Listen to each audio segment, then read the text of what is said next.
Em um país sério, considero eu, um devedor, um grande devedor, nem sequer votaria uma medida dessa sendo parlamentar. No Brasil, nós acabamos de ver, e recém foi aprovado, um parlamentar que é grande devedor, deve 67 milhões de reais, ter sido designado, é da base do governo, do partido do governo, ter sido designado para ser o relator da MP 766. O relator da MP 766, que acabou de ser aprovado aqui no mesmo horário, ele deve mais de 67 milhões de reais à União. É um grande devedor. E ele não só votou, como ele foi o relator.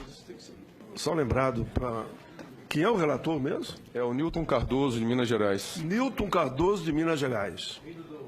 Deve 67 milhões e foi o relator da medida que deu anistia, é isso? Exatamente, presidente Paim.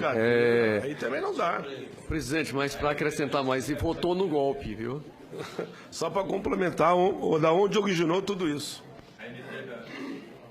766. Do Refis é 766. 766. Acabou de ser aprovada, o relatório acabou de ser aprovado aqui na comissão mista. A comissão mista aqui, no final do corredor, do outro lado, na outra ala, na sequência aqui do corredor. Acabou de ser aprovado. O relator é o sonegador. É um grande devedor.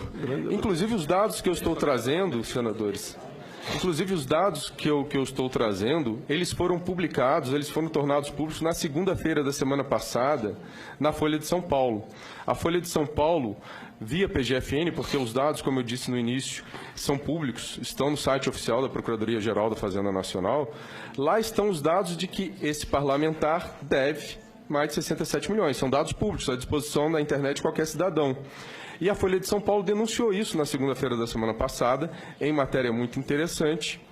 Mesmo assim, o governo anuiu que ele continuasse como relator e tem toda uma situação por trás, nos bastidores, de permitir que um programa de parcelamento, que inicialmente não deveria nem existir, porque prestigia o mal pagador em detrimento do bom pagador, o trabalhador, por exemplo, ele não tem nem como não pagar, ele já é descontado na fonte, já tem descontado na fonte seu imposto sobre a renda.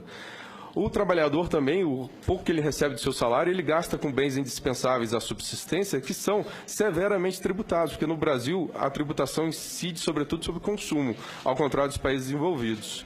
Então aqui o trabalhador, o assalariado, ele já é bem penalizado no dia a dia. Então, esse pequenino não tem nem como parcelar, porque ele não tem nem como dever. O grande, ele deve, ele se vale do parcelamento, e o governo enviou a SMP 766 com esses parcelamentos já com vantagens. Não fossem essas vantagens suficientes, é designado relator um grande devedor, e esse grande devedor, o que acaba de apresentar no seu relatório que foi aprovado por unanimidade? Descontos de 99% dos juros, multas, encargos, etc. Ou seja, um grande devedor acabou de apresentar um relatório para anistiar as suas próprias dívidas em multas, juros, encargos. Ou seja, 99%? 99% ele acabou de se autoconceder, aprovado por unanimidade na comissão. E mais um detalhe, o parecer não estava nem publicado no site ainda aqui do Congresso. Votaram o parecer sem que naquele momento tivesse publicado o parecer que estava sendo votado. Então, essa situação é extremamente grave. Eu imagino que num país sério, um parlamentar desse nem sequer participasse da votação. Aqui ele participa e o governo anui que ele diga qual é o texto que será submetido à aprovação.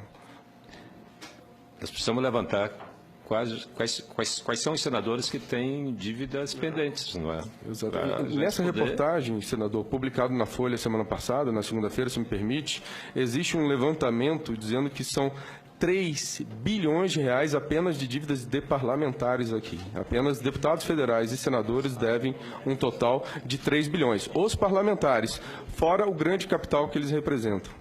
Ou seja, estão legislando em causa própria. Exatamente. Fazendo lei para beneficiar as próprias dívidas, para anistiar, para extinguir as próprias dívidas. Exato. Então, apenas para fazer essa denúncia também, gostaria de dizer que estão usando dinheiro do povo para financiar os seus próprios benefícios. Enfim, existe dinheiro, existe muito dinheiro, existe um órgão responsabilizado pela cobrança, sucateado e cada vez mais sucateado, porque não há interesse do governo que esse dinheiro seja cobrado.